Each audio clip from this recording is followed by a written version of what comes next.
La France détient un triste record en Europe, celui du nombre de suicides en prison. Plus de 12 détenus pour 10 000 se donnent la mort chaque année dans le pays. C'est 2 fois plus que dans les autres États européens.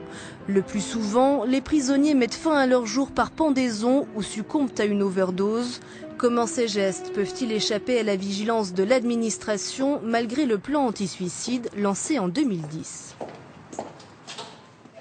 Nous sommes allés à Lille rencontrer Rama. Son frère est mort il y a 6 ans à la suite d'une overdose de psychotropes à 31 ans. Il souffrait de claustrophobie.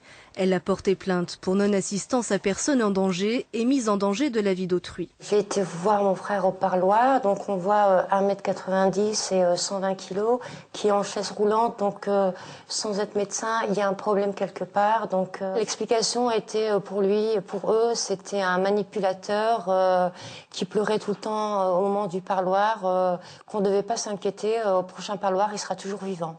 Jusqu'au jour où on est parti, on l'a pu retrouver vivant. On n'a pas le pouvoir de le faire sortir. Et donc vous êtes alerté que Mourad,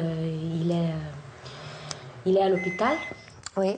Donc vous y allez. Je suis rentrée et convulsée encore après 48 heures, sous assistance respiratoire et menottée avec un policier en plus dans la chambre. Donc là, je vois l'officier de police, je lui dis mais vous croyez vraiment qu'il va se sauver quoi? Donc je lève pas la voix, je réalise quand même qu'il y a d'autres patients et je suis surtout scotchée par ce que je vois. La machine à respirer, il convulse encore et menotté.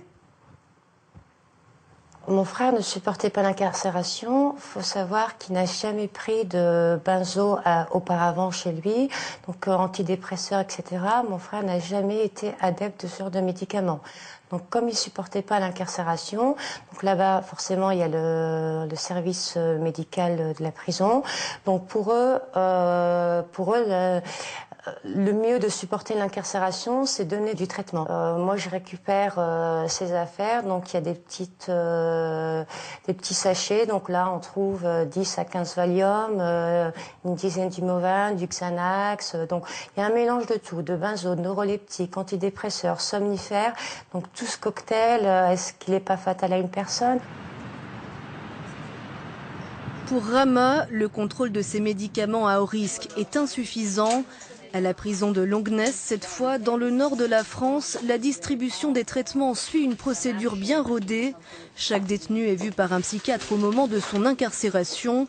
Pour ceux chez qui on décèle des tendances suicidaires, les infirmières leur distribuent de manière quotidienne leurs médicaments qui doivent être ingérés en leur présence.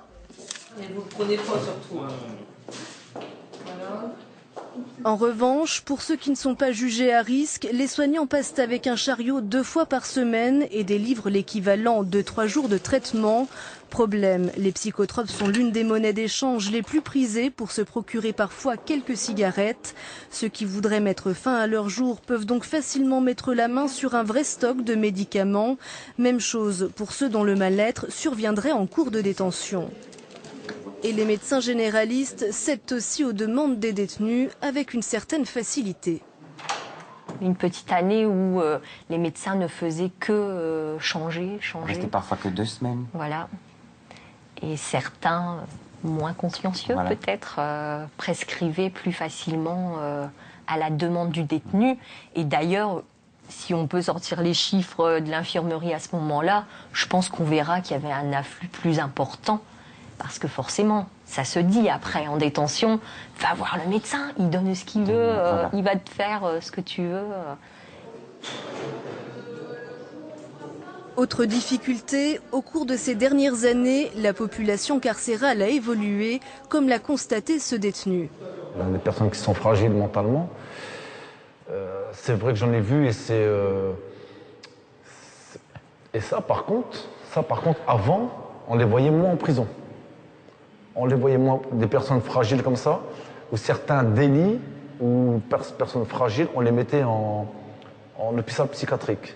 Mais ça coûte plus cher de les mettre en hôpital psychiatrique, donc ils les ramènent en prison. Donc oui, j'en ai vu, et j'ai l'impression d'en voir de plus en plus. Il n'est pas rare que des patients schizophrènes fassent un séjour en prison, des patients qui, souvent, ont encore plus de mal à s'adapter. En fait, ils sont assez sécrets quand même. Ça me fait penser que la France va pas bien. On se débarrasse en quelque sorte des populations gênantes en prison, sans vouloir vraiment voir ce qui s'y passe. Et je pense notamment pour les malades mentaux, dont la population s'est vraiment augmentée en prison, parce que les malades mentaux commencent à être des exclus de la société. Ils sont plus vécus comme des gens dangereux que des gens en souffrance. Et donc, on a plus tendance à les envoyer en prison, alors que souvent, c'est pas du tout leur place. Les cas de suicide restent fréquents peu avant la sortie de prison. La sortie, un moment attendu, parfois redouté, peut-être pas encore assez préparé.